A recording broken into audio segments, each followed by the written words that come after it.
Mr. Dark Sorcery himself. How are you? I'm good, man. Thanks for having me on. No problem. Let's just jump into it. Tell the audience about what it is you do, what you're into, what you've experienced, because this is kind of a different genre for our channel, Right. but also some cool shit. So, Okay, so basically, I'm into spirituality in general. Let me give a little bit about my background. I grew up Christian, Pentecostal Christian, and it was pushed on me pretty hard, and I was very devout. And through studying the Bible and getting into the Hebrew and all that stuff, I found a bunch of contradictions in the Bible, and I went to my pastor and different Bible teachers that I have, and I was like, hey, what about this? And I wasn't satisfied with what they told me, so I said, well, okay, well, this obviously I can't trust this book. But I still know that there's spirits because I've always had paranormal activity around me. I can't deny what I see and what I hear, and so I decided to look into other avenues of spirituality, reading about different religions and different spiritual practices, and eventually I got into occultism. I started reading occult books and experimenting with the magic that they give in those books, and I saw results. And eventually, that's where I'm at right now. I have a YouTube channel called Dark Sorcery. It's on 8 different platforms. We're on Facebook, Instagram, TikTok, YouTube, Rumble, BitChute, Pinterest, Twitter, and basically it's just talking about mostly the dark magic. You know what I mean? I started out teaching tarot card reading, teaching different ways to interact with spirits, that stuff that's worked with for me. Divination, different all areas of that, and then from there, I started bringing guests on. I have new guests every week. A lot of them are authors of books, so I just bring in different spiritual teachers, and we just talk about spirituality, all kind of philosophies, all kind of different spiritual practices, and that's what I'm about. So do you have like someone who books these guests, or is this you reaching out to the authors? Well, there are certain people that I know that have brought me guests from time to time. Sometimes people will bring me guests. Sometimes I'll reach out to people because I figure, well, what do first of all, I'm not a shy person. Right. I'm a people person. I like to interact with different people. I'm the type of person that I'll just walk up to you on the street and start talking to you. You know what I mean? Or if I'm at a workplace, I'll just start talking to people and make friends. Because I believe that we can learn from every walk of life. You know what I mean? I don't judge somebody just because they're Christian or Muslim or Buddhist or even if they're a Satanist. I believe that we can learn from all paths. Right. So I have a very open mind, and plus that's how you become successful. You cannot be successful by yourself. You have to make connections, and people can open up doors for you. So I feel like, and you probably the best person to explain this, a lot of people think that occultism is the same thing as devil worshiping. And no, they're two separate things. Absolutely not. So the word occult means hidden, and occultism is the study of what is hidden. Devil worship, that's more of like a Hollywood type stereotype. Back in the 80s, they had the, all this, people were, the satanic panic, you know what I mean? Yeah. But the thing is, when you get down to occultism, devil worship is sort of, some people do it, and that's cool. I personally, through my experience, have chosen not to worship an entity. You know what I mean? Mm-hmm. I believe ultimately these entities, I see them as allies. I don't look up to them or look down at them. I look at them straight ahead because I see us as equal. Right. And I believe that once we look, they can teach you to look inside yourself, and then you can grow from there and become like them. Right. You can become more than human. So, like, I know, like, back to the satanic panic. Right. At least as far as, like, some of the conspiracy theory world where they believe, they sacrifice other people or sacrifice children to get ahead in life. Yeah. Have you, not that you would be involved in that, but like, have you heard this before? Well, Because like Bilal and yeah. that whole thing. I can't, off the top of my head, I can't remember all of it, You but mean Belial? yeah. King Belial? He actually lives in my house with me. Does he? Yeah, I have an altar set up to him, and he's walking around, and sometimes, me and my lady will be in bed at night, and she'll hear footsteps around the bed, and she'll get scared. Like, I just chill. That's just how it is living with me, But no, as far as like, the whole, like that whole sacrifice thing, sacrificing animals, sacrificing humans, I will say this. It is real. It is real magic. It's very powerful magic.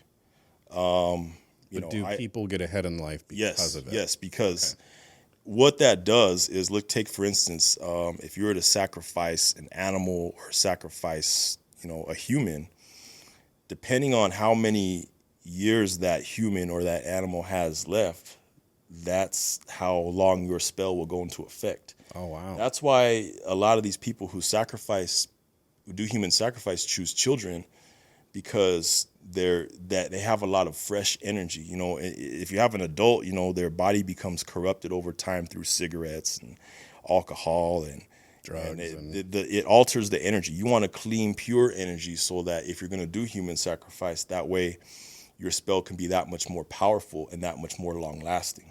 But I don't sacrifice children. No, I don't.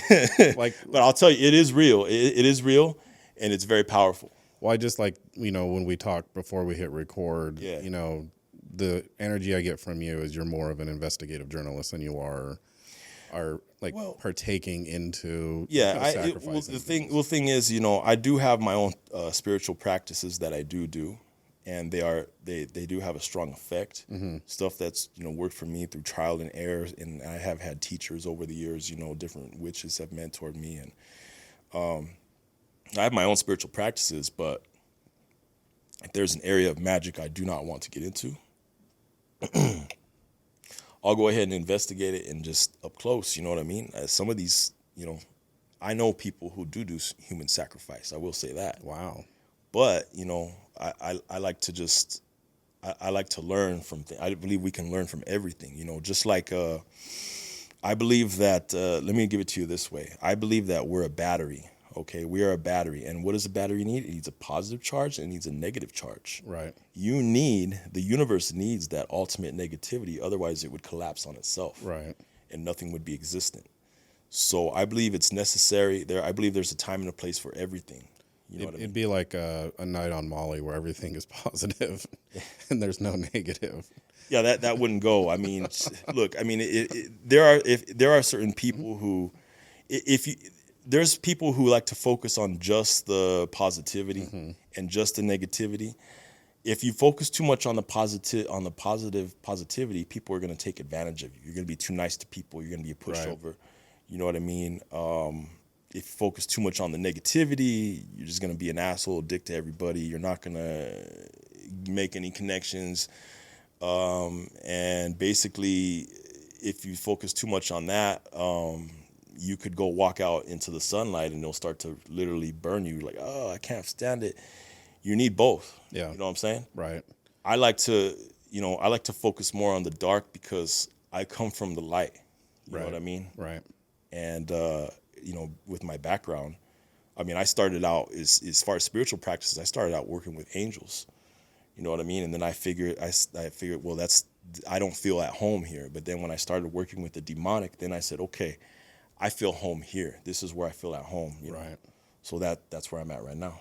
So with your, what you do plus all the investigation, what in Hollywood is actually true versus what is false? Is a lot in the movies true? Some of what they show you in movies is true. Sometimes they mix truth with lies to kind of throw you off. Sometimes they mix truth with lies just because they can't show all of what's true. Well, the disinformation. You know what I mean? Yeah. But basically, the stereotype of devil worship and just people thinking they have to be talk about murder and blood and just darkness and they have to wear black all the time and that type of thing, and that's that's like teeny bopper shit. You know what I mean? Right. I mean, when I look, I'll give it to you this way. When I started this path, you know, I started reading the Satanic Bible. You know what I mean? And at first, it was just to be dark and edgy, to kind of be rebellious to those who pushed religion on me. But as I matured more on the path, and I became a better person, and I was able to become more balanced and more loving, I did away with that. You know what I mean? Right. If I'm not gonna go out of my way to curse somebody if it's not necessary. You know, I believe that I believe in trying to get along with somebody, show them love. You know, ultimately that's I believe love is the most powerful force in the universe, and it's something that I admire.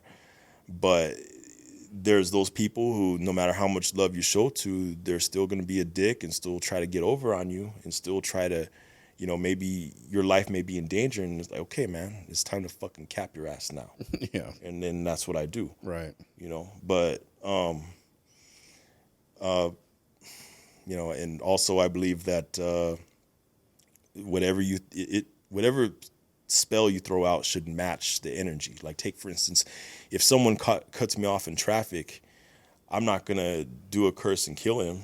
I mean, that's overkill. You know, I mean, you got to be balanced. You know, so you know, maybe I'll, you know, do something, make him to where he gets a ticket or something, or, you know what I mean. Just you know, I don't believe in overkill. See, I like to do like the adult sign language. Yeah, You know, or something like that. I mean, sometimes this is the best, you know, yeah. the best spell you can throw on somebody. Just, hey, motherfucker, you know. Sometimes that works. No, the reason why I asked you about the Hollywood deal is because when I was a kid, my dad was reluctant to let me and my brother watch The Exorcist. Yeah. And at 39, that show still scares the fucking living shit out of me. Well, I'll tell you what, that show is factual. That movie is factual. I will tell you that. Well, you can tell though. That's the Yeah. like. There's no like. If I watch like The Hills Have Eyes, I know that shit's fake. I know there's weird people out there that probably do some of that shit, but it like the generality is like the chances of this happening are like slim and none. When I watch The Exorcist, I'm like, oh, that shit's believable, 100%. Well, you know, and then there's other movies that will throw some truth in there. Like, take for instance, you know, like with let's say Chucky. You know what I mean? Mm-hmm. It is possible to put a spirit into an object, and then that object changes. Wasn't that kind of the basis of voodoo as well? Yeah, exactly. Okay. And isn't the Abigail movie like a true story too? I haven't seen that movie. So that's that's like the two. It's the husband and wife that have gone around to like different things. They're real people. So they're real people. Kind of like the Warrens or what? I think that's who. The Conjuring. They are the Warrens, right? The Conjuring. Yeah. Okay, I've seen The Conjuring. You know. Yeah. So like the spinoff to The Conjuring was Abigail, which is like a doll that was possessed, but everything like they sold, as far as like book rights and movie rights and stuff, has all been factually like bullshit. Like it's been disproven that it really didn't happen. Okay, well, sorry to break people's hearts. Well, a lot of the stuff that they show, you know, where there's smoke, there is fire. Well, right. You know what I mean? There is a lot of these ideas do come from some form of truth. You know, they are rooted in truth. But you know, as far as, you know, Abigail, you know, you mean like a doll coming alive and stuff? Yeah, kind of like it's kind of like a Chucky. I believe in that. Do you? Yeah. Have you seen that? Like, not necessarily a doll, but something else? I would say that. I mean, you've interviewed people that. I've interviewed people that have done it, but based on magic, it is, like I said, you can put a spirit into any object, and it'll move. You know what I mean? Now, as far as, you know, if you want to take for instance a doll, you know, like let's say a voodoo doll or a puppet, you know. You can put Spanish moss in it, you know, and that the doll will start to move. Now, have I seen a doll move? Yeah. Have I seen it walk around in front of me? No. Right. Or chase you with a knife. Yeah. See, I haven't seen that doll hasn't chased me with a knife. I mean, the only magic I've seen when you've put like something into someone is just the girl I'm dating. Put a lot of life into that. Yeah. So shout out to her. She's going to be upset I said that. Yeah, man. Aleister Crowley. What do you think about him? Because I heard he was a fraud too, but I haven't looked into this. This Okay. is just all hearsay. Okay, so Aleister Crowley, his teachings are true, Are real. but I think that he ripped off some other people and then made his shit sound more complicated than it needs to be. If you read an Aleister Crowley book, you'll notice that the language is very complicated and it's hard to get through it. But if you take a look at what he teaches, a lot of this stuff just comes from teachings from gurus in India, and he came from there, and he took a lot of that information and kind of put his own spin on it and got popular. You know what I mean? But I do believe I do have some of his books, and I do believe his magic is real. Yeah. So, as far as like the Bible's concerned, because you said there's some falsehoods in the Bible. Right. Like in your opinion, when like the creation of the human, what is true and what is false in your opinion? So, I do believe in a creator, but as far as the Bible goes, like with the whole creation story and Adam and Eve and all that, I believe that sometimes when God, quote unquote, is mentioned in the Bible, Old Testament and so forth, I believe that a lot of that is, could be just extraterrestrials or interdimensional beings that came here, and so like the Anunnaki type. Yeah, that type of thing. You know what I mean? And then these stories, they thought it was all one God. I mean, I do believe in extraterrestrials. I believe in interdimensional beings who do come to this planet, and I believe that the aliens themselves have their own magic, and a lot of some of these aliens did come here, and taught us certain magic. So some of the magic that's in circulation in the world came from these aliens that came down and taught us some stuff and tried to smarten us up a little bit. Right. If you take a look at if you get into the study of UFOs and aliens, first of all, I will say that a lot of it is bullshit. A lot of it is people exaggerating stuff. A lot of it is just people trying to make money, but there is some truth to it. If you take a look at,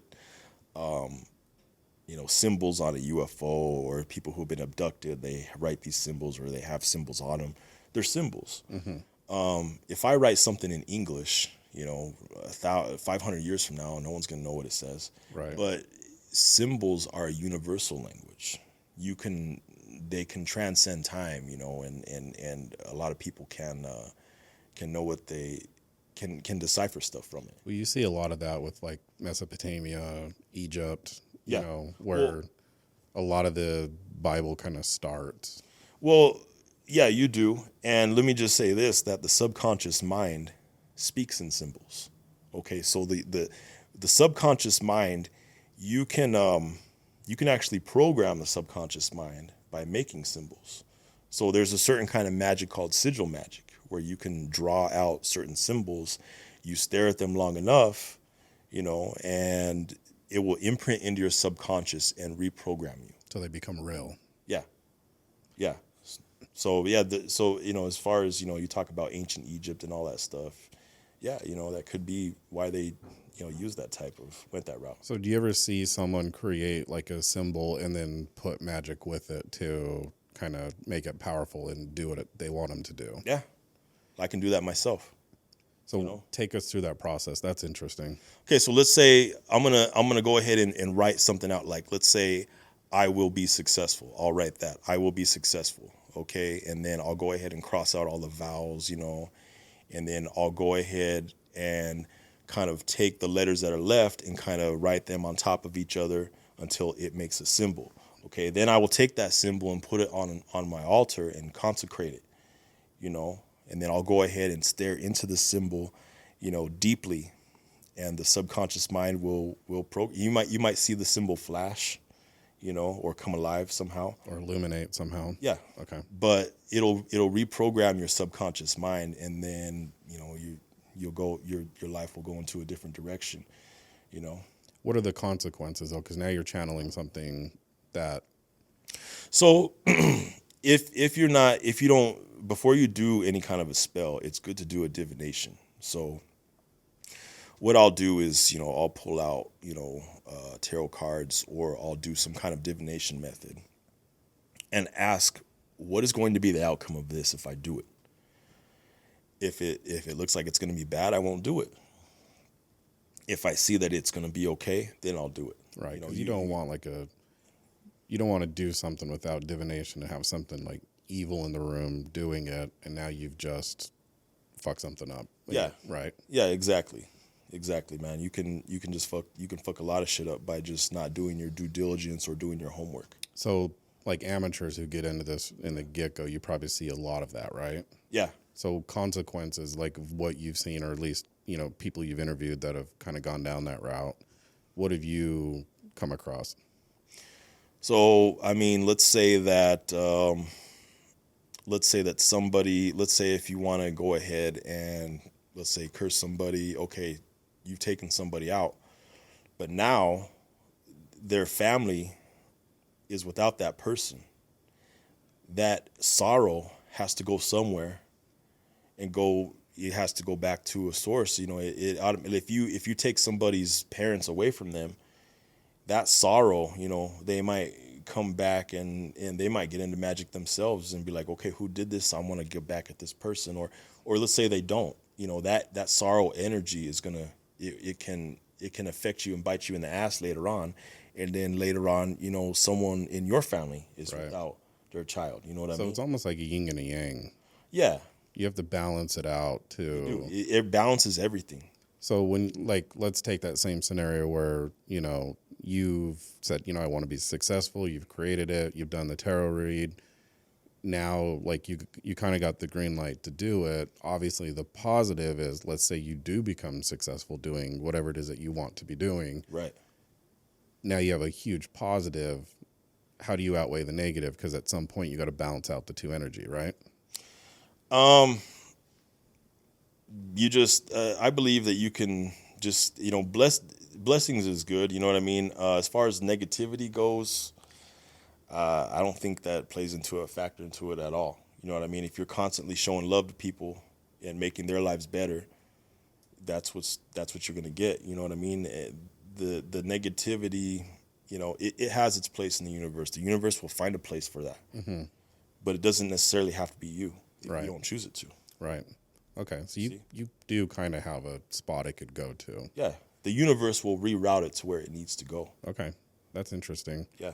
Like witchcraft, what, because you see the shit on the movies, or you see like the kind of like, I wouldn't even say witchcraft with like Charles Manson, but you kind of, it's out there. What is like a real witch? Because you probably have like an elemental type witch, right? Well, the thing is, when you say real witch, I'd say it's somebody who's really in tune with nature and does their magic according to the seasons and the phases of the moon, and is very close to the earth and tries to listen to the earth. That's to me, that's a witch. But there's different kinds of witches. There's herbal witches who work more with herbs. There's different kinds of witches. Is there like, when people hear like witch, they think of like Halloween or the negative. Like, what would be a negative witch? Okay, so there are certain witches that like to work with just the dark. The thing is that I got no problem with that. But let me give an example. So when in Hollywood you see these witches and they look all old and decrepit, you know what I mean, and scary, and like, they're just old, But that's because what they're doing is they're using their own energy to cast the spells. What you can do instead is draw your energy from the moon and then direct that energy instead to your target, or to throw your spell out. That way, you're not pulling from your life force. Right. You're pulling from the moon, and you can stay young looking that way. You see So what I'm saying? is the moon in the occult world like a negative connotation? No. So the sun is when you're working more with masculine energy, and Okay. the moon is more feminine energy. Okay, that makes sense. Yeah. Okay, that makes a lot of sense. Yeah. What's the difference between a witch and a druid? A witch and a druid. You know what? Honestly, I haven't studied too much about the druids, so I couldn't tell you that. Okay. Honestly, Because it seems like this is what it seems, and I don't know a whole lot about any of this. Yeah. But like you have like the Bible, the Quran, the Hebrew, all of it, and you see some of the same stories, just different characters. Right. Is it the same? Like, like the pagan deal. Is a druid the same as a witch? It's just two different things. It came from two different, continents on the earth, or you know what I mean? Like that's. Well, first of all, I consider myself eclectic, which is a mix of different types of spirituality. I don't like to put a label on me, saying I'm a witch or I'm a warlock or I'm a druid or I'm a Satanist. You know what I mean? I take whatever I need at the moment and use that. Okay. You know what I mean? Now, is there a difference between a witch and a druid? I'm sure, because I'm sure their spiritual paths are a lot different from each other, and their magical practices are a lot different. But I choose to call myself eclectic. You know what I mean? Just a spiritual man, an occultist. You know what I mean? I don't like to put a title on myself. So Does that answer your question? Yeah. No. You're good. That makes sense. Yeah. You said that you've had some experience with angels. What has that been like? When you contact so first of all, you can start doing, certain rituals. There's a certain type of magic called the Golden Dawn, and a lot of well-known occultists started from that. Aleister Crowley, Israel Regardie, different McGregor Mathers, these different people who are known, they started, and if you study that magic, a lot of it does talk about working with the archangels and having them protect you.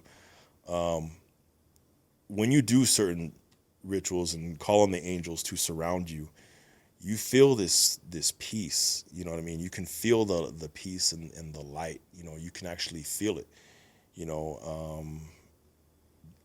just and that's pretty much as far as I've gone, with the angels, as far as the lesser banishing ritual, the pentagram, the rose cross, ritual, and that type of stuff. I didn't go deep into it, but from my experience, you can just feel more of a peace. Now, when you work with the demonic, it can feel intimidating, but I would call it more like tough love. Yeah. Because, so for instance, if you work with light beings, they might give you stuff for free and be generous. But if you work with a demon, it's going to be like, okay, I'll do this for you, but what are you going to do for me? Yeah, you got to pay the piper. What I piper. mean? Yeah, exactly. But they can teach you very good life lessons. I mean, think about it. If you were a kid growing up and you never got your ass whooped, you wouldn't be who you are now. Right. You know what I mean? You wouldn't be a balanced person. You wouldn't be a person, if you're someone who likes to, treat others as you want to be treated and be well-mannered, that came from you getting an ass whooping. Right. You know what I mean? It's the same thing with the demons. They may seem intimidating, at first, but once you decide to work with that energy, they can teach you to look inward, you know what I mean? And you become a better person because of that tough love. Right. You know what I mean? They're very wise. So I've had a personal experience with the Archangel Michael. Okay. I had a really horrible 2014. Like, divorce, mom died, grandma died, all within 3 months. Oh. And then got out of a relationship in 2015. Didn't really know where I wanted to go, or, lost. And I used to go to this lady who used to do like the tarot card reading. And then she got me in touch with like a Celtic shaman. Okay. And so I did work with her, and, she's like, I took you up on the spiritual plane, laid you down, did, try to pull all this negative stuff. And like, I got to a stopping point, and then the Archangel Michael came down and he like blessed you. And she's like, that's really rare. I don't know how rare that is, but she told me, people who get blessed by the Archangel Michael are usually destined for bigger things. So, you get people that are either super successful in business or in different projects or, whatever the deal is. So based off what you just said regarding light beings and angels fits into what what she was telling me. But then after the whole thing, it was crazy, dude. I went from like just sad and just fucking didn't want to do shit to within hours, total change, whole nine. And then at that point I was just like, I'm gonna do whatever the fuck I want to do. I'm gonna stop caring what other people think. I'm not put on this earth to entertain the people that were around me at the time or to live a life that they wanted me to live. Yeah. I need to go out and experience life myself. And haven't looked back since. And since that time, I've, been with different companies. I've been in high levels, collaborated with Lee to get the podcast going. So based off what you just said and then my own personal experience, I do believe that. That's something that, and like that story I haven't told many people because you start talking about like Celtic shamans and archangels and they just look at you like you're fucking stupid. You know what I mean? Yeah. And so it's cool to almost have it validated in a sense, Yeah. I've never done work with the demonic. Again, I'll use the Hollywood thing. Anytime you hear about like demons or demonic, you hear you see like the ghouls, the fucked up faces and stuff. And I don't think that shit's real. Some of them do look like that. Do they? You know what I mean? That Okay. does have a So that is real basis then. in reality. Okay. Yes, at some point, all that came from real sources. Some of the demons do look very grotesque like that. And I'll be honest, demons don't like to look at themselves in the mirror. You know what I mean?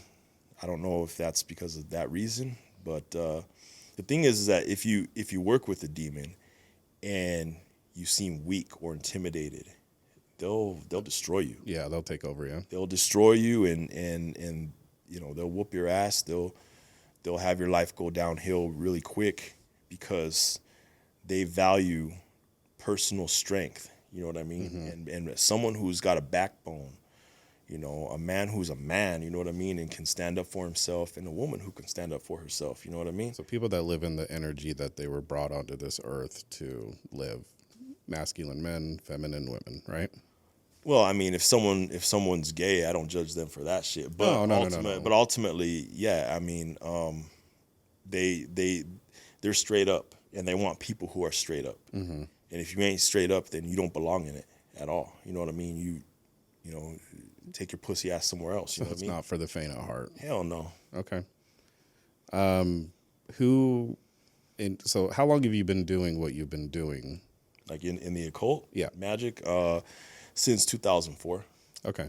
So you got 20 years in this. So, yeah, over the time, it's just a matter of studying different stuff, experimenting, over time, having different teachers, here and there. Teachers will come and go. And then putting it out on social media, and that's where I'm at right now. So people, and we kind of touched base on this prior to hitting record, people's biggest connotation being that Salt Lake is in Utah, and Utah is known for the LDS Church. Is there a lot of the occult that goes on in Salt Lake? Oh, hell yeah. Because you've seen a huge change. There's a lot. I mean, just go ahead and take a look over at I forgot what that park is called, but if you go up this way. Liberty? No. There's an area where there's a bunch of pentagrams on the floor.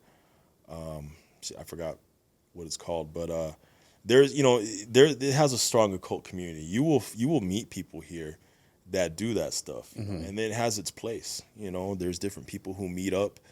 There are covens here. If you look for it, you'll find it. Yeah. If you just look on the surface, you may scratch your head and be like, kind of, whoa, what the fuck? But if you look for it, you'll find it. It's here. They just need to come to Alfredo. Exactly. Exactly. So besides the demonic entity you live with, what other experience have you had with other demonic entities, good and bad? Good and bad.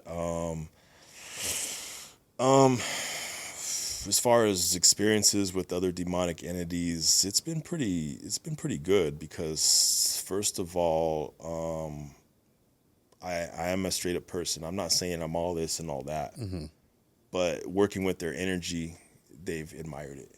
You know what I mean? So now they've had to teach me things over time, but overall my experiences have been good because I'm not a person who likes to take shit from anybody. Right. But you know, I can tell by their energy that if someone's weak or weak-willed or just timid, they'll destroy them. Yeah. You know. Do you recommend more people get into the occult? I think that everyone should have a backbone. You know what I mean? And right. If someone wants to let someone walk all over them, well, then you ain't shit.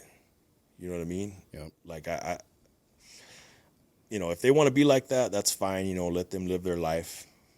But I choose not to. Yeah. You know what I mean? There's always a place for people like that, and that's, you know, that it is what it is. But I don't like to be like that, and I don't like to surround myself with people like that. You know. I remember when I was married, like the person I am today, looking back on the person I was a big pussy. I'd flat out tell you, I was a big old fucking pussy. I had to grow a backbone. I had to grow up.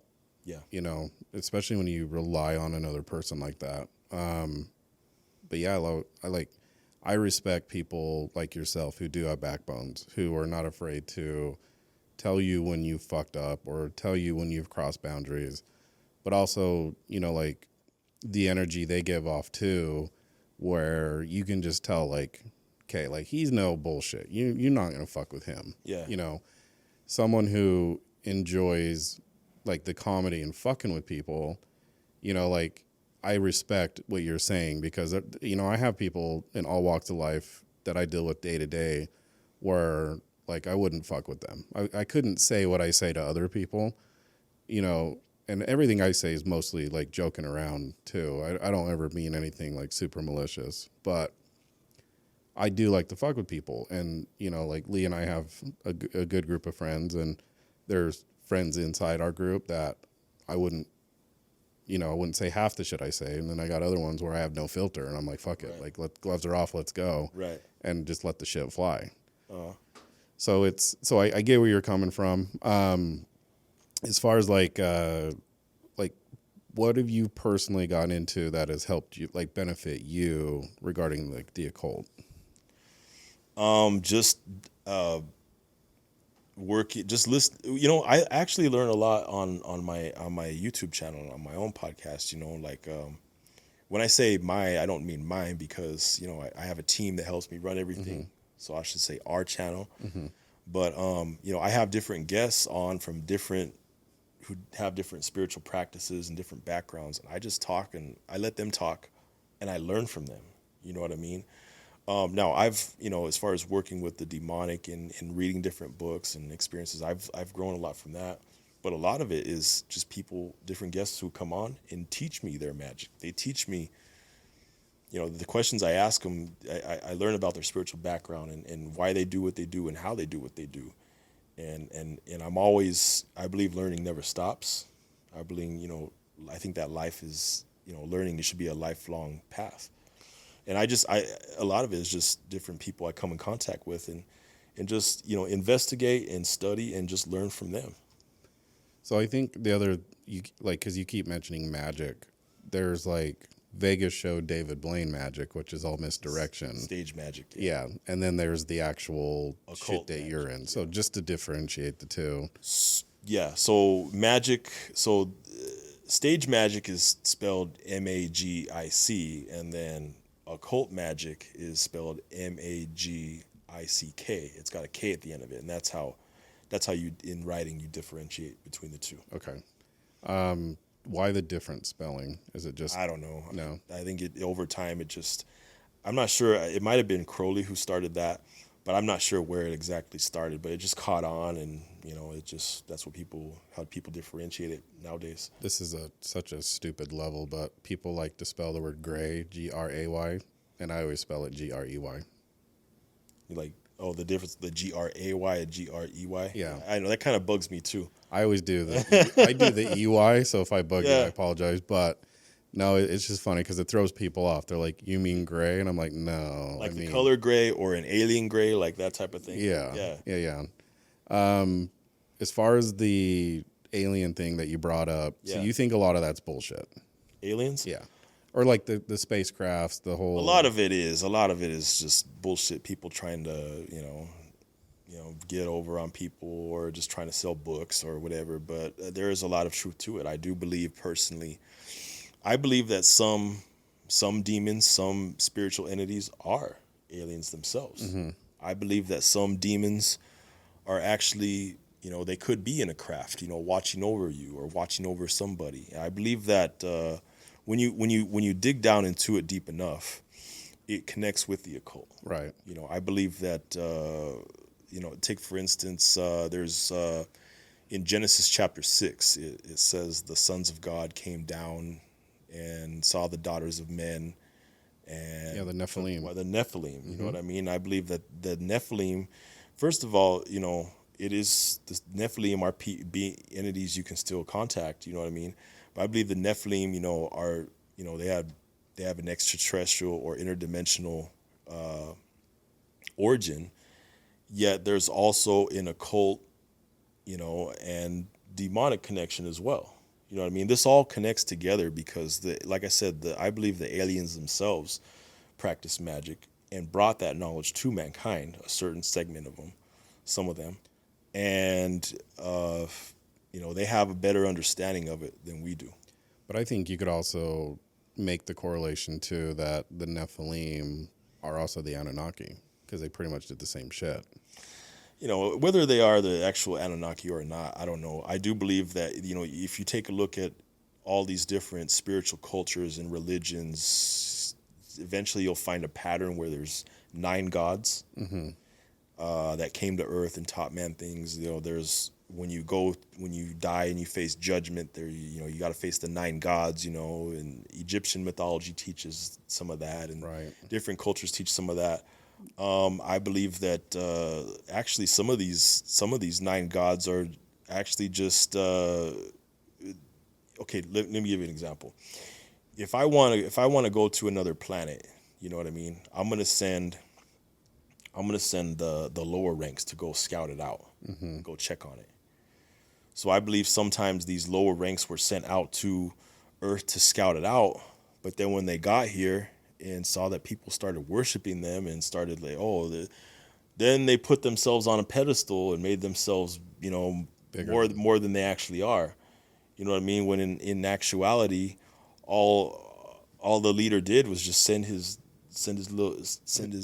lower ranks just to check shit out. You know what I mean? And So then Brian and his drunk friends came to Earth. yeah, and then they just okay. Yeah, I mean, I do have a respect for them, but I don't put them on a pedestal like a lot of people do. Yeah. Like I said, I believe I look at these entities forward. I don't look at them like this. I look at them like this because I believe we can be partners and we can learn from, they can teach me things. Right. And I have an open mind to everything. And at the same time, I'm respectful. So the interdimensional stuff, I do believe. Yeah. And the reason why I do believe it is because I have someone I work with, won't say their title because I don't want to get them in trouble. Right. And then a friend that used to work with me as well who doesn't work with me anymore, but both have done the ayahuasca experiment. Okay.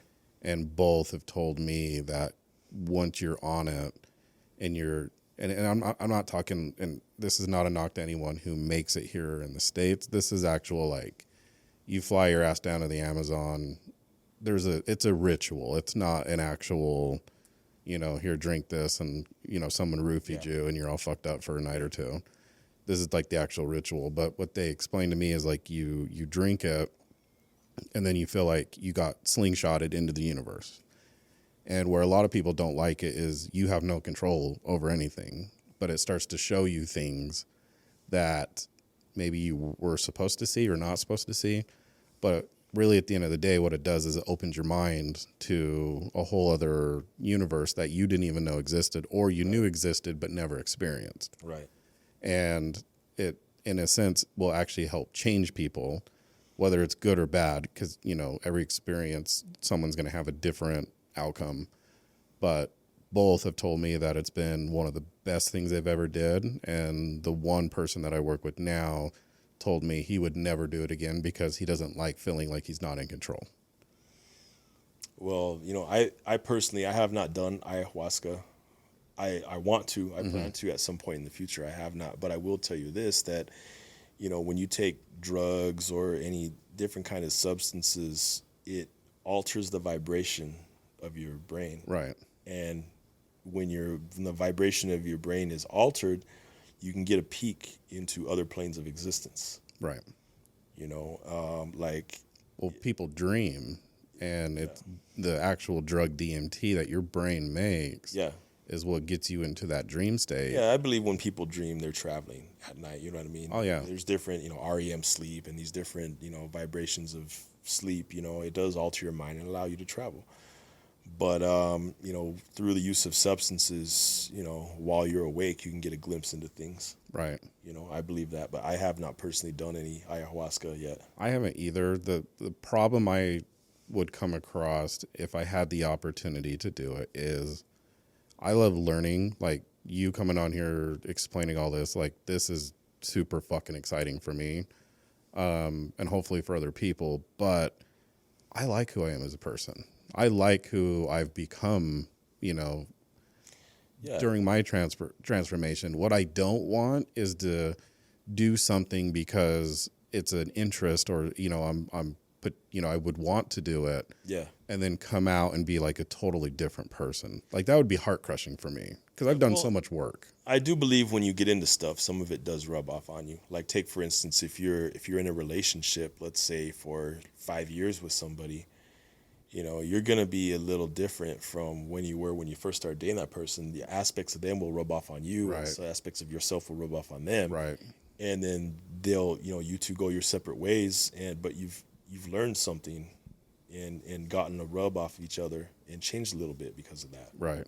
Yeah. Lee, would you ever do ayahuasca? I would try it. Would you? Should we do a field trip down to the Amazon? Let's go. Let's do it, man. Tom, let's go. What are some of the bad things you've personally encountered with the occult? Bad things. Or what people would perceive as bad? I've seen people, their life go completely downhill. First of all, to do magic, you have to be mentally strong. Mm-hmm. If you're not mentally strong, it'll fuck you up. You could, your mood can change. You can all of a sudden just be addicted to people because you don't know how to handle the energy. You can lose everything in life. You can end up, being distracted and depressed and end up killing yourself. Right. Some people put a bullet to their head because they don't know how to handle this energy. And once you unlock something, they don't know how to handle it. Well, it's just basic. Every action has a reaction. Yeah. Every action has an equal and opposite reaction. Exactly. Right. Yeah. God, what are they? Doesn't Einstein say that? I believe so. I think that's like a physics term. I believe so. That's crazy. He also said energy cannot be created or destroyed. It can only change form. Right. Yeah. So that's good. What have you seen in your world where that's actually true? Well, to me, that tells me that life just goes on. When you die, this isn't it. Right. You go on, and there's spirits that wander the earth after they die. There's some that they go to judgment, and then they may end up becoming reincarnated. They may end up. Here's the thing. I believe that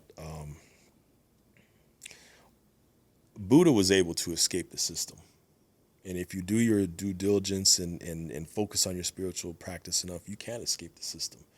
Because as long as you're trapped in here being reincarnated over and over again, or if not that, something else, these quote unquote gods, are going to use you to their benefit. I mean, you could have a destiny to be very, very successful, but if it's in their best interest to gain from you, that they alter your life path and then your life is shitty, they'll do it.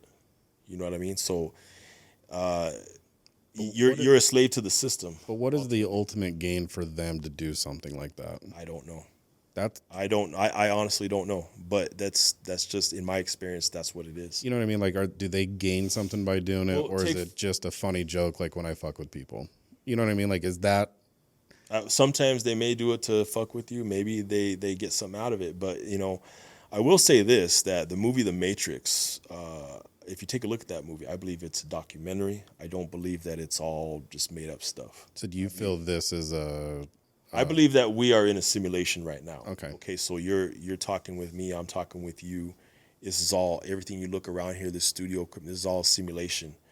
And sometimes, yeah, they got it right when they say that if you see things that ain't right, sometimes there's a glitch in it. Basically, we're in a video game.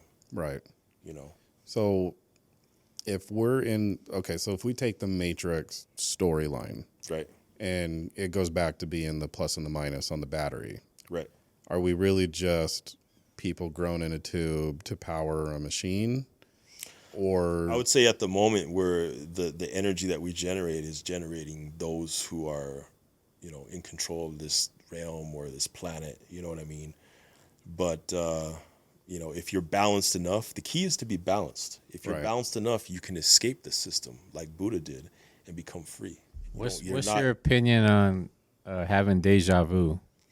Okay, so deja vu, I believe when you have deja vu, that means that your destiny has been altered. So when you see deja vu, I believe that you were meant to go a certain path, but someone has changed your life path. So now you're going in a different direction. Why? I don't know, but I believe that that's what, in my experience, that's what deja vu is. see, that's interesting because I've had, so I don't even know if this would be the same concept, but I have this theory of five is what I call it. So like as you and I are talking, I'll ask you a question and you start telling me that, your perception of whatever the question is. Right. As you're talking, I now have 5 more sets of questions. And that's how, for me personally, I'll navigate a conversation or a podcast. Through doing that, I'll miss things and then Lee will jump in. Like the deja vu question's fucking phenomenal. I didn't even think of that. So hats off to you, Lee, for pulling that one. You're welcome. But I've had dreams where I've had, in a sense, a confrontation with someone, whether it be with like another female or it be with like a coworker or whatever. And I'll have these conversations with them, but I'll have 5 different outcomes again. And so when the confrontation happens in real life, I already know what they're going to say before they say it. And it's helped me in my own business, like my own career, developing this in my mind, because it gets to the point where people will call me and I'll know what they say before they even fucking say a word to me. Like, to me, that's like crazy shit. Yeah, I think that all of us have the potential to be psychic, and all of us have different levels of it unlocked in us. So some people are just born with it automatically unlocked to the fullest, and then there's people that that have to develop it. You know what I mean? And so I think that you have unlocked something subconsciously. It could have to do with maybe it was Michael who had a hand in that. You know what I mean? I didn't develop it till after. Okay. Well, let me tell you this. It's a common, if you study alien abductions, there's a lot of times when a woman is pregnant with twins, and then all of a sudden when they give birth, one of the twins is missing and she don't know where it went. Or maybe they're both gone, because the thing is, the aliens, they like to study twins because they're interested in cloning and all that stuff and doing that kind of genetic research. So twins really interest them. Now, there's times when if a woman is pregnant with twins, and then they give birth and one of them's missing, I believe the aliens took that one twin, and then the one that's left is somehow very psychic. You know what I mean? It's been unlocked. The aliens have unlocked in them. Okay. So yeah. Okay, so that's interesting. The only other time I can do this every once in a while. I've been known to know things about people, not weird, creepy, weird shit that they would want to like share. Like, for an example, I went out on a date with a girl, and again, this was after the Michael experience I had, Yeah. where like I jumped into the online dating thing for a while. Started connecting with this girl. We decided to go out. She's like, let's go to paint night. For anyone who's single and a girl asks you to paint night, go. It's a panty dropper. It's awesome. Okay. It's actually a fun experience too. So anyway, we get done and then we go have drinks, and I begin to kind of tell her about this. And she looks me dead in the eye and she says, well, tell me about something that you wouldn't know. And split second, you drove a 97 red Honda Civic manual in high school. She goes, holy fucking shit, how did you know that? And I go, I don't know. And then it turns into what else? And it's like, it comes. It's you know what I mean? I think that if you was to get into divination, you'd be really good at it. Just because you have these premonitions and you just know things.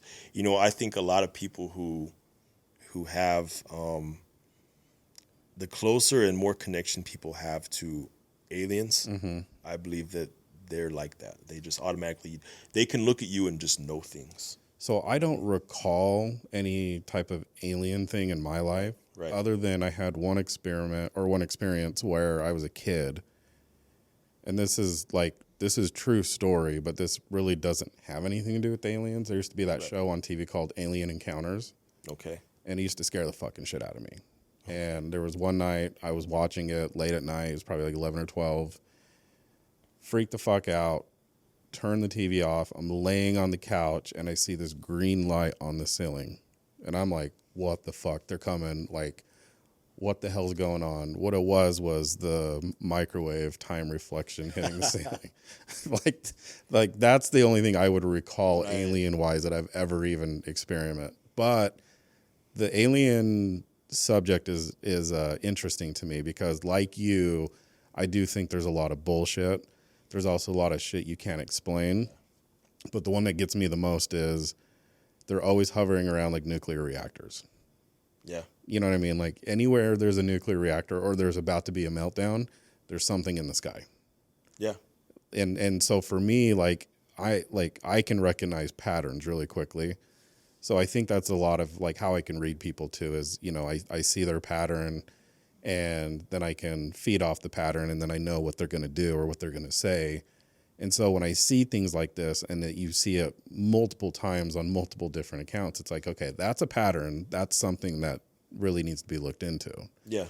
But as far as like the cow mutilation stuff, I don't know about that.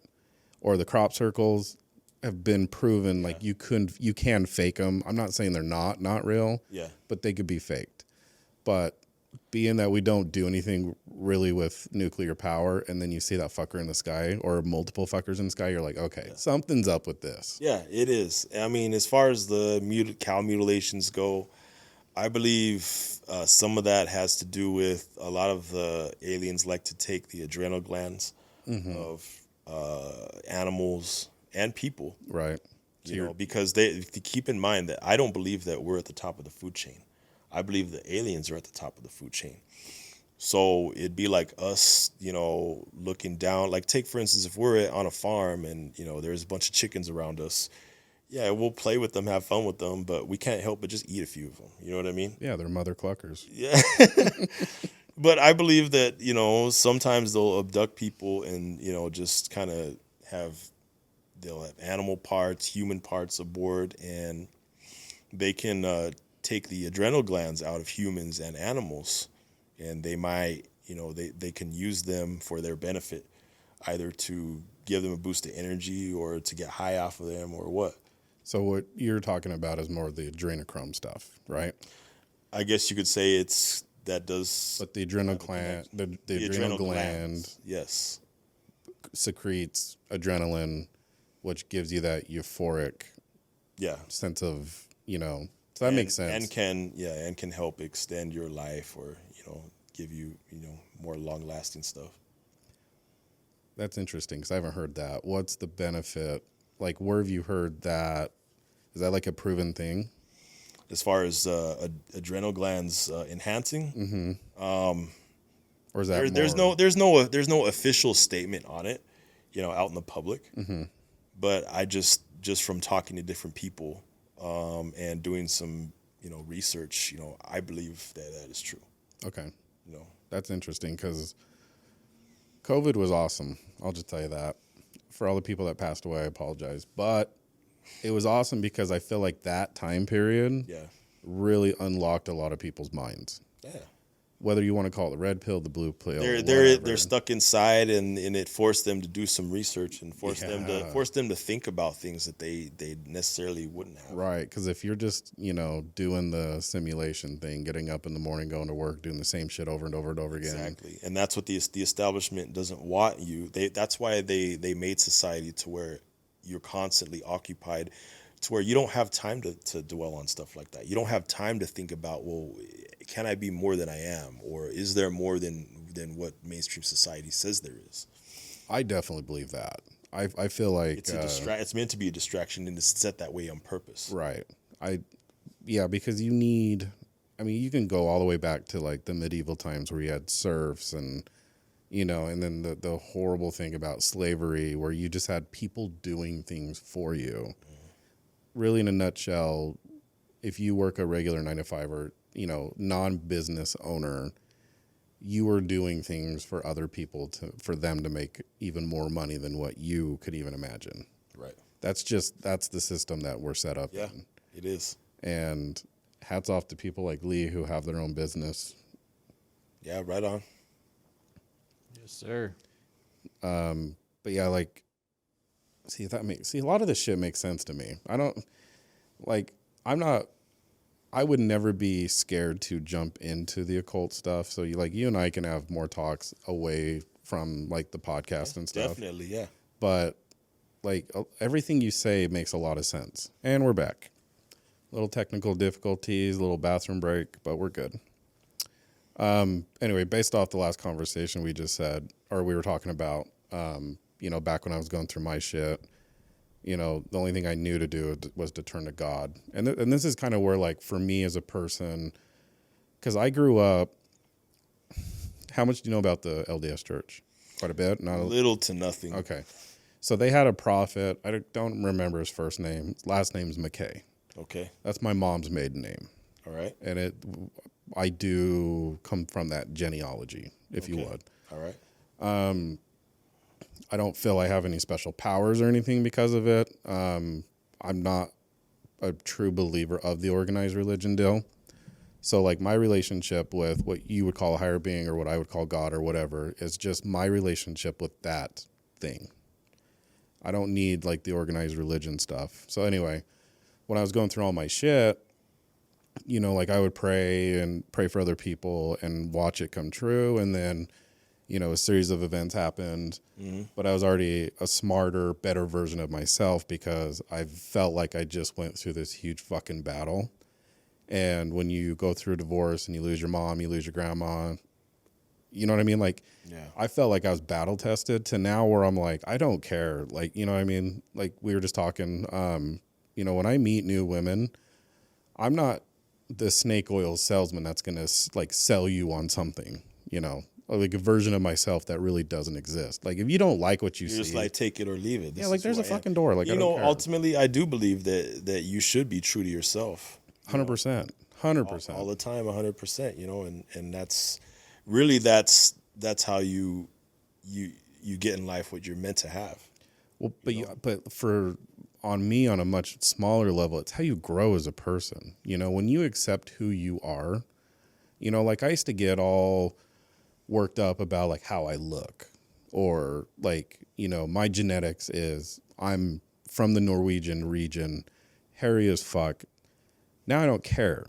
Like I'll groom myself if I want to groom myself because at that moment, that's what I wanted to do. But like, meeting new people or like, jumping into relationships with women and all that, like, they're like, oh, I don't like hairy guys. Cool. There's a fucking door. I don't care. And like, not just like with the women deal, but like in my own like business life, my personal life, my work life, everything. Right. It's a take it or leave it deal. Like, what you're going to get when you deal with me as a person, like at work, for an example, I'm like, hey, I need you to go do something. And they're like, well, I don't want to do that, but okay, go home then. Like, I don't need you. I'll figure it out. Yeah, because I believe that the universe admires people who honor truth. Not only that, though, but I also feel like in a society we live in today where there's so many sheep and not enough, I wouldn't even call them wolves, just the shepherds to push the sheep along. You don't see a lot of the shepherds anymore. You just see a lot of the sheep following each other around and aimlessly, and you know what I mean? And so to be able to recognize that pattern and then, come across all the cool shit that we come across now, and like having you on and explaining like the occult stuff, like, yeah, like I would love to know more about that, because it's a different thing that I don't know about. I want to learn. If it's going to better me, great. But if it's also going to deter me away from things that I shouldn't get into and make me more perceptive, that's a positive. But when people hear the word occult, they automatically are like, oh my God, you devil worshiper. And it's like, dude, shut the fuck up. And like we were talking earlier before this started, I've getting into what I'm into and doing what I do, I've lost a lot of friends, and there may be some people in the family that don't want nothing to do with me. Mm-hmm. But at the same time, it's open doors for me to replace that with people who do have an understanding and do have an open mind. I don't care if someone don't like me because of who I am and what I'm into. Like you, take it or leave it. You know what I mean? But at the same time, it'll open up new doors for new adventures in life that I'm meant to go through. Right, and that kind of goes back to the same conversation where we talked about, I said like right people, right place, right time. Yeah, like it's therapy. I love doing this. I love being able to have people on like yourself and shed light on different subjects that most people are like, they find taboo or they don't even know about. Mm-hmm. But I could see what you're into would scare most people, but people are always afraid of the unknown. Yeah. Well, I mean, the thing is that there's spirits everywhere. I mean, I don't think that it's good to just kind of ignore it, because at some point you're going to have to deal with it. Someone who doesn't like the dark or doesn't like scary, ghosts or anything like that, at some point they can get away from it and try to hide from it all they want. But at some point in time, when they go to sleep at night and they turn the lights out, they will their subconscious will go to their conscious and say to them, there's more out there than you think. Right. And we're staring at you right now. And what are you going to do about it? You've had that feeling. Oh, I've had, and everybody, you're going to have to deal with it one way or another. Oh, I've personally had that. I've also had 2 different occasions where I've had sleep paralysis, where like I literally couldn't move and I felt like something was on top of me pushing me down. Mm-hmm. People are like, oh, that's just a chemical imbalance in your brain. Maybe it is, maybe it isn't. What I could tell you is that shit freaked me out. Yeah.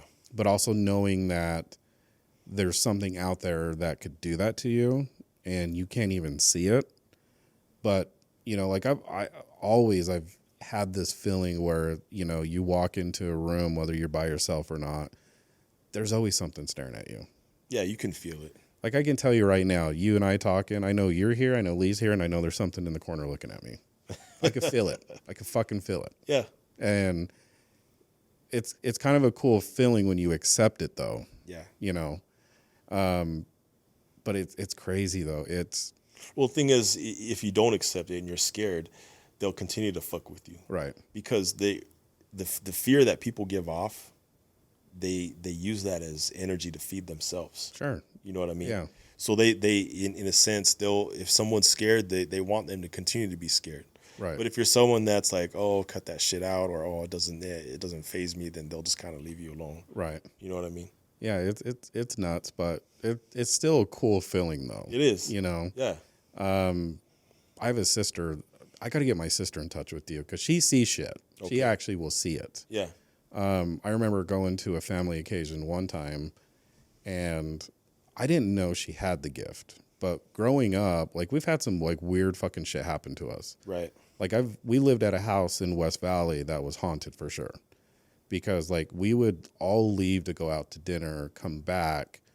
The girls were staying in the basement. So they'd go down into the basement. There was like a living room and the entire floor is covered in dead flies. Wasn't like that before we left. Wow. You know, but like there's a, you know, like I know like if there's a fly or there's a dead fly, it represents death. You know, like that's scary shit. We had a fire start in the attic for no reason. Yeah. There was no wiring up there. There was no reason for it. It started, doors slamming, the whole nine. We eventually moved out, but I didn't know she had this gift. And so I went to this family occasion, and she's like looking at me, and I'm like, do I have something on my face? Like, what are you looking at? And she's like, I don't want to tell you. I'm like, no. You've already opened up the door. Let's go. Let's discuss this. Yeah. She's like, how have you been feeling lately? And I was like, I'm okay. You know, she's like, you feeling like depressed and down in the dumps? And I'm like, a little bit. And she's like, I know you got a kukui following you around. And I'm like, hold on. What the fuck is a kukui? She's like, a bad spirit. Like, he's on your back right now. He's like draining all your energy. I was like, shut up. She's like, no, like if you want me to come sage your house, I will. And I was like, no, I'm good. Don't know if the motherfucker's still there or not. Don't feel him. Right. But like, as she's telling me this, I'm like, hold on. How long have you had this gift? And she's like telling me, she's like, oh yeah, like I know when like mom's in a bad deal and, you know, she's got multiple, but she's like, right now you got a real bad one on you. And I'm just like, oh my God, what the fuck is going on? Yeah. Yeah, that's a trip, man. So how did you get your spirit, like the one that is living in your house? Oh, Did you summon him or? Yeah. Okay. And then he just came. But the thing is, I've been surrounded by spirits my whole life. You know, as a child, you know, there was always paranormal activity around me. I mean, there was times when I've heard my name called out, you know, and nobody's there. You know, this is, you know, growing up. I've heard demonic growling, you know, in the basement and nobody's there. Footsteps, you name it, man. Pounding on the walls, you know, maybe seeing a shadow. And like we were talking earlier, you know, I tried to be an atheist because at first it did scare me and I didn't want nothing to do with it. I wanted to believe that after you die, that's it. Science is the ultimate, you know, all, and that's it. But I couldn't deny what was happening in front of me. For some reason, you know, spirits are attracted to me. And they let me know they're there. Now I'm just comfortable with them all the time, you know. But I was gonna comment on something you said, but I About something happened to you, and it'll probably come back. it'll come back. Yeah, So what has been the benefit of having that spirit with you? just teaching me things, just working on me, opening doors. Teaching. He's like, you need to talk to Sean about coming on his podcast. Yeah, he told me last night. I'm just kidding about that. No, just making me a better person. You know, just going, teaching me life lessons, and whether it's bringing teachers into my life, Mm-hmm. or just pointing me to certain books to read, or just showing me things like, you know, in dreams and stuff. You know, just being there, being like a mentor. You know what I mean? Have you ever? What's the movie where you like dream within a dream? Inception. I haven't seen that movie. Yeah, it's Inception. So have you ever had a dream within a dream, or woke up and got back to that same dream? No, that hasn't been my avenue. So do me a favor. Yeah, When you were, you know, you're doing your deal, Yeah. look into that for me. I will. Have you ever had that happen to you, Lee? I haven't. So I've on multiple occasions. So typically, like when I go to sleep, it's black. I don't remember anything. Okay. Like I don't. So when I do dream, they're very vivid, they're very powerful, and I've had situations where like I've woken up where it's been like 3 a.m. and I got to piss, and so I go piss, and I go back to bed, and I start right back into the dream. Or I've had dreams where I've jumped into other dreams, and like to me, as I'm explaining this to you now, the light goes off in my head. I'm probably jumping dimensions. Well, Well, I do believe that there are different dimensions and they can be accessed, and there's doorways in and out of dimensions all the time. But at the same time, I also believe what Carl Jung explained, the collective unconscious. You're familiar with that? I've heard of it. I Where don't know much about it. it's something where like we're all tapped in like a web to this area or thing where everything that's ever happened, everything that is to be known is there, and we can all access it. Now, sometimes we access it, hit and miss here and there, and don't even know it. That's where some people just have epiphanies because they're tapped into this. But Carl Jung knew about this stuff, and he wrote of what was allowed to be published, and commented on it. Does he have other writings that he's saved that at that time he hadn't published because he couldn't get it published? I'm sure he does. Now, I was never big on psychology, you know what I mean? But it's something that I would want to look into. I guarantee there's other stuff that he wrote that was not published. So, books that you've read, what has been like one book that you would recommend, whether you're a beginner or an advanced occultist, that's just stuck with you? It's kind of like, in a sense, your occult Bible. So, early on in my walk, there's a book called Modern Magic by Donald Michael Craig that really opened my eyes and helped me experience in just getting your magic down and just becoming familiar with energy and how to work with it. There's also The Inner Temple of Witchcraft by Christopher Petzak. I think that's his name. That's a very good introductory book. But if somebody is wanting to know which book is for them, just call out and ask. See, the thing is that there's spirits watching you, and your spirit guides are watching you all the time. And when you call out to them, they will respond. You might not hear their voice, but they'll change circumstances in your life to bring things into your life. So if you're saying, if you want to get into the occult, you can just say out loud, "Spirit guides, if you're hearing me, bring to me a teacher or a book that I need to get me best started on my spiritual path," and it'll happen. It'll come into their lives. All you got to do is talk to them. So you're almost like manifesting it in a sense. You speak things into existence. I believe that we all speak things into existence. I believe that 100%. Yeah, and spirits are always listening to you and watching you, and your spirit guides are. All you gotta do is talk to them, and they'll respond accordingly. Well, I think so. Like Lee brought up something that the backbone of religion is the faith thing. I'm not going to question the faith thing because faith is a very powerful feeling, emotion, belief. But whatever you believe, like people who believe a certain thing, you can manifest that into real life. Yeah, you can. If you focus on something enough, it will happen. I mean, there was an experiment done. I think it was in the 70s where they had 7 different people or so, all focus on creating a certain entity and having a name. And they did that for so long, and eventually they started getting paranormal activity and investigated that, hey, there is really this entity now named. So it's because you can bring things in. Your mind is more powerful than people give it credit for.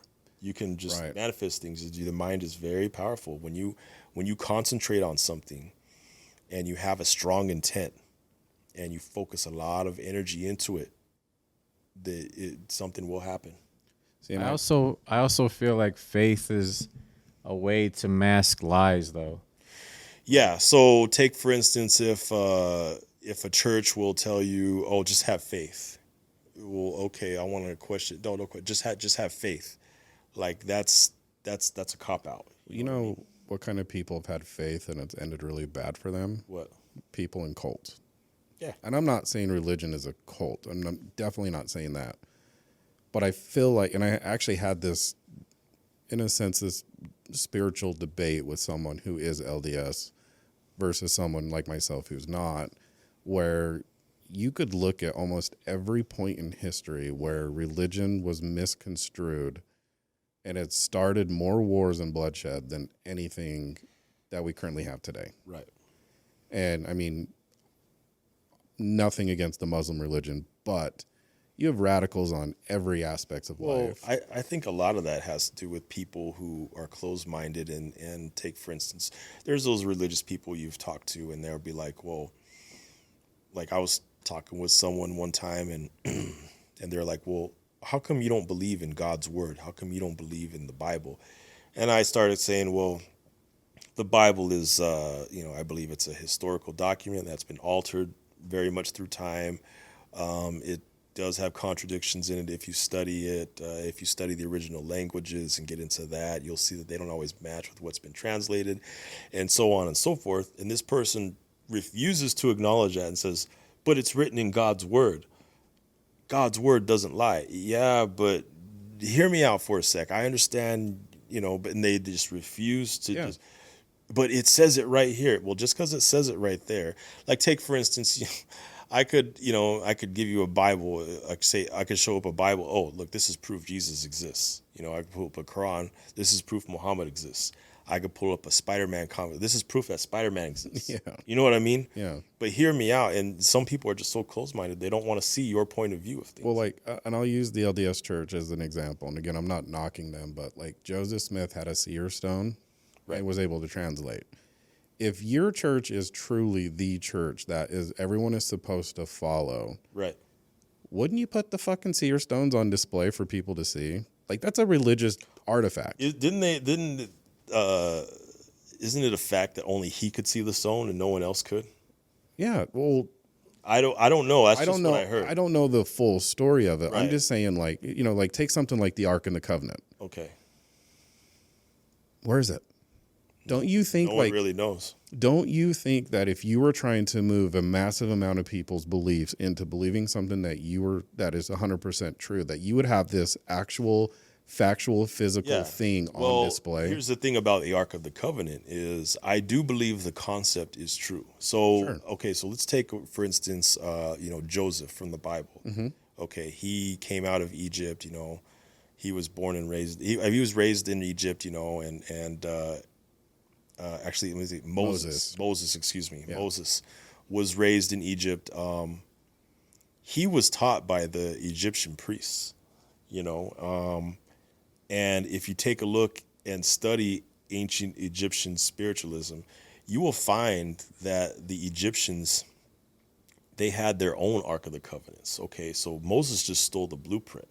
They would make their own arks that their gods would go into, like Ra and Horus. Yeah, and their presence would be in there, and they would, the same concept would. Well, when Moses came out of Egypt, he, the Bible says, build this, and the presence of God will dwell in it. And he just took the blueprint from the ancient Egyptians. Mm-hmm. This magic had already been in spiritual practice, had already been in use for years and years before Moses even came along. Right. So I do believe that, is there the Ark of the Covenant from the Bible? Maybe it existed, maybe it didn't. But, I believe that the concept of arks, they do exist. Supposedly it's in Ethiopia. Oh, yeah. Okay. So have you read that book, The Sign and the Seal by Graham Hancock? I haven't, but I've heard Graham. Okay. I've heard him talk about it. I've read that book. So that's where I got that from. I know of what you're talking about because I have that book and I've read it. And yeah. But again, like if it's real, show it off. Like exactly. You could if you take like what the world is going through right now with the Jews and the Muslims and the whole nine, you really want to move a massive amount of people into the faith argument, put that bitch on display. Yeah, so you're telling me that the seer stone is not in the museum. If I try to go, there's no seer stone for me to see. I can't answer that because I've never seen it, and no one's ever. I see what you're saying. Right. Yeah, exactly. But it's like people are always like have faith, have faith, have faith. The Bible. Okay, that's a physical book. So is the fucking DVD of Ghostbusters. Yeah. And what is the difference between the two? But the DVD says that it's true. Right. Exactly. I think that some people get so wrapped up in religion for years and years that I don't mean to offend anybody, but I think it dumbs people down, when as far as mainstream. I think it calms people knowing that or believing that if you are a good person, you have a place to go. But there's no factual way of proving that. Where like, you personally with your occult, like you could document what you do. You do on your YouTube channel. Of course, yeah. Or you could have like home video of like real deal shit that happens. Your girlfriend who lives with you can account to. All you got to do is kick it with me. Right. You know what I mean? Right. And stuff will start to happen. Right. But it's like this whole faith thing, like what kills me is the literal interpretation of it and not the actual like story of like, just be a good person. You take like the Muslim religion, again, this is not a knock to them, but like the really extremists are like, death to the infidels because you're not Muslim. Yeah. I'm not hurting you in my existence. I'm not out to get you. I'm not trying to kill your religion. Their argument is, it says it in the Quran. Right. Okay. Well, I'll just tell you, the Bible says love thy neighbor. I fucking hate my neighbor. Yeah. You know what I mean? I don't think that everybody deserves love. You know what I mean? You got to earn it. Exactly. The Satanic Bible does teach that not everyone deserves it. I don't believe wholeheartedly in everything LaVey says, but I do believe that it does have some value. So besides the Word of God in the Bible and then the Satanic Bible, who wrote the Satanic Bible? Okay, so the Satanic Bible was written by a named Anton LaVey, and basically he was just rebelling against Christianity. As far as it's basic. For the most part, it's a philosophical book, but for me it was a doorway. It was a doorway to explore in-depth occult magic, and get into that. But that's what kind of got my foot in the door through that. Have you seen or come across or know about like actual like documentation, books, whatever, that are like that have like the black magic, if you would, on it? So like like in Egypt they have the Book of Life and then the Book of Death. I don't even know if those are real. I haven't seen them personally. You know what I mean? Right. But like in the movie Constantine, there's like the Devil's Bible. He pulls it out, and it's like different than what the actual Bible is. So I believe that certain books. There are certain books out there that are not in the mainstream that will be given to you if it's meant for you to have them. I believe that there's legit dark magic books that will just come into your hands, and then they will leave when they're not needed. If it's meant for you to have it, the universe will make a way for you to have it. But if it's not meant for you to see it, you're not going to know about it. What have you come across personally? Well, see, personally, as far as books go, I've just been taught things and shown things, and but as far as I do know for a fact that there's books out there by just talking with different people and just knowing that there is. I don't know how else to explain it. But I mean, like you've never seen like physical copies of what they're talking about. Like the actual physical copies that's supposed to go in your hands? Yeah. No, one hasn't been to me, but and I do know some people who it has gone into their hands. I know these people that I know they wouldn't lie to me. But based on my research, I do know, like, take for instance the Necronomicon. There's a book called the Necronomicon. Now there's the Simon Necronomicon and there's different types of Necronomicons, but I believe that there's certain, maybe 4 or 5 legit copies out there floating around, that if you were to read that, you would lose your youth, you would grow old fast because you know what's what, and you can possibly go insane by reading it. Now people have gone insane by reading the Necronomicon books that are out there, not being able to handle the energy or just fucking around, but I do believe that there are legit copies out there somewhere. But there's only 6 or 7 in existence? Maybe 4 or 5. Okay. Based on different people I talk to, different sources that I have. How does alchemy tie into the occult? Alchemy, Because you get into like Nicholas Flamel and the Well, like, you know, like Isaac Newton and Yeah. him, and they were all into that, you know, changing lead into gold.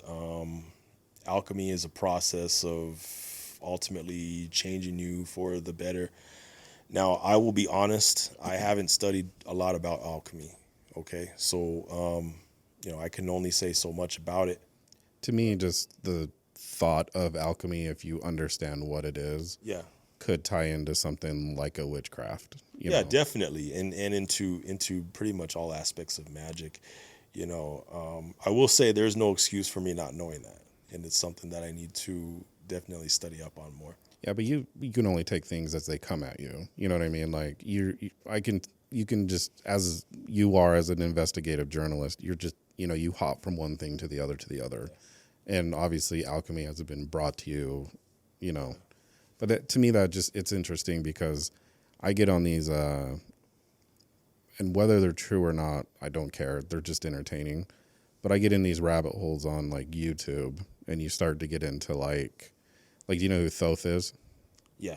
So you get Thoth and the Emerald Tablets, which is the beginning or the genesis of alchemy, and then the Elixir of Life and all that other stuff. And as I'm rambling on, and people are probably going to watch and hear this, they're like, oh, you're just a fucking crazy motherfucker. It's just entertaining. Like, that's what I love about where I would feel like I'm open-minded and probably Lee as well, is like, this is entertaining to us, you know? Yeah. And the more entertaining it is, the more you want to jump down and figure out what it's all about. Yeah. And people who are not entertained by this obviously are, you know, pretty close-minded. But I do know some people personally, and then some people who, like, I follow on my Instagram, where there's these twin girls that I follow. They're, you know, they think it's cute, the witch thing. Okay. I don't think they practice it, but they feel like they're witches. You know, like, Well, because it's become trendy. it's mainstream for sure. I mean, if you walk into, you know, a shopping mall, you'll see, you know, witch stuff, you know, on sale just because it's a way for people have been able to cash in on it by just making it trendy. Well, it's also a look, you know, it's you remember growing up, like the goth people are like, oh, now, you know, now today they're just like, oh, hey, what's up? You know? Yeah.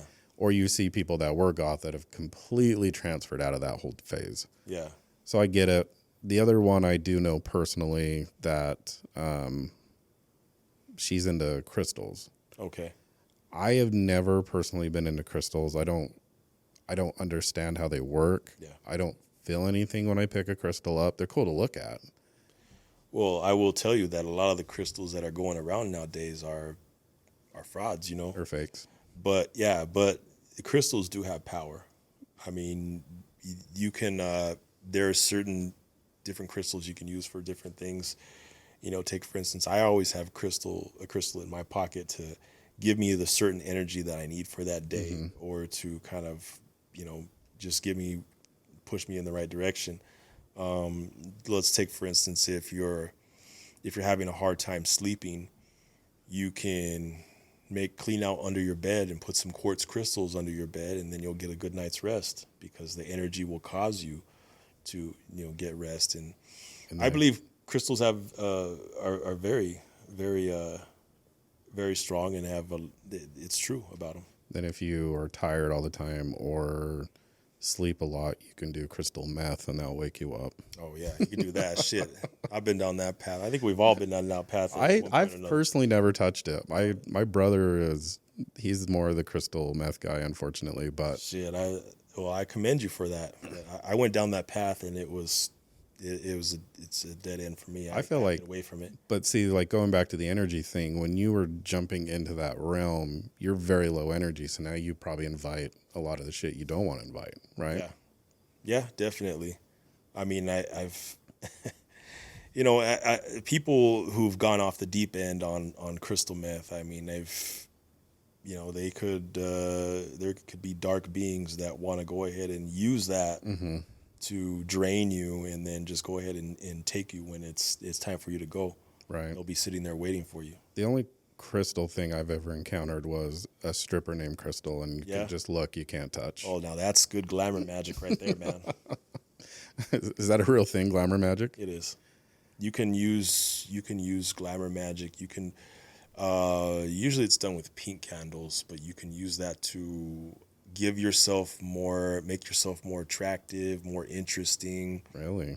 If you're going out on a date, you can put some on you to make you more appealing. Yeah, it is true, and I do believe a lot of celebrities do use glamour magic before they go on stage or before they go out on the camera. Damn. I want to look into that. I don't know how to get rid of this Down syndrome look. Like, give me some pink candles. Let's go. Lee, do you got anything else you want to add? Like, have you ever encountered like an entity or something that's like tried to hurt you? Or is that even a thing? Can it hurt you? I'll give it to you this way. The entities that I have encountered, most of them, they would devour me if I wasn't of a strong mind and wasn't straight up, to them. They would all do that, but I don't allow that to happen to me because I'm a balanced person. Do you feel meditation is a good? Oh, it's important. Meditation is key. Is one of the very important things you have to, be. Meditation is good. It allows you to tune in and allows you to become more spiritually aware. It's very important. So I know, like, at least from my own personal experience, like I've never been one to be able to like sit down, cross my legs, breathe, control it, and open up my mind. But I also know there's times, and it happens daily, where I feel like I need to take that step back. Like I'm too emotionally engaged into something, good or bad. Well, I need to rebalance myself. You probably need to ground yourself so that your mind doesn't go a million miles an hour, Yeah. A million different directions. And then go ahead and try it again. And, the counting and the different rhythmic breathing, that'll help you ease into it. Right. And then you can get your mind to vibrate at a certain frequency. Right. I've just never been able to be the person that like sits down in the morning, Well, it's tough because, the thing is, the way society is set up, I think society, in all the media, whether it's television, radio, etc., is designed to make it to where it's hard for you to meditate. They don't want you to meditate. Right. Because then you'll begin to see through their bullshit. And I think that if you just have to get out of the habit of being able to tune out of that and tune into the frequency that you need through practice, and it'll happen. Right. That's probably, honestly, after having this discussion with you, that's probably something I really want to jump down to. Meditation is real. Do you meditate, Lee? I used to. I want to get back into it.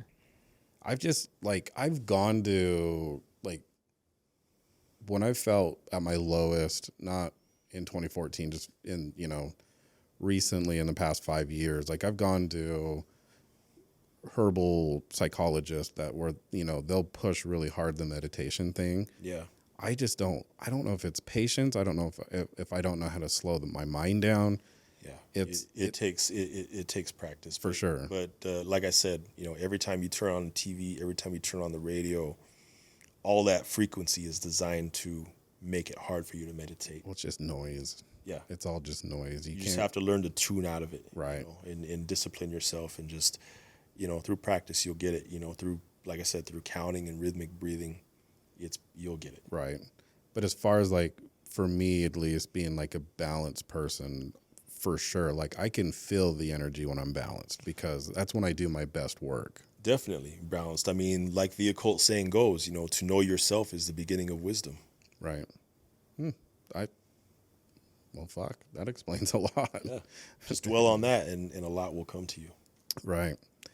Well, Lee, if you don't have anything else to add, just want to thank you for coming on.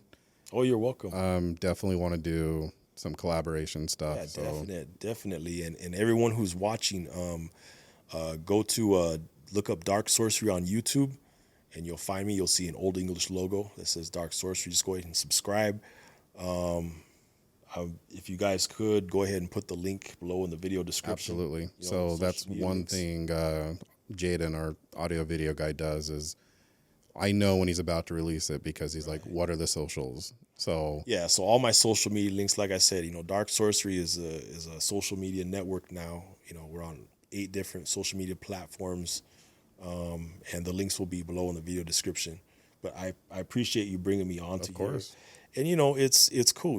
I mean, we were friends in middle school, and now we're here, doing our podcasting thing. I enjoy this. This is fun. And Lee, he's cool as hell. Yeah, thank you I'll for definitely, coming on. yeah, I'll definitely be back. Okay. Definitely collab on stuff. And then we'll have some more off-channel communication, and Definitely. I would love to, even if it's just the fly on the wall deal, as you're doing an interview, like watch it, and kind of see some of the things that you're into as well, because I'm very open-minded to all of it. So, Yeah. Okay, sounds good, man. okay. Well, thank you again. You're welcome.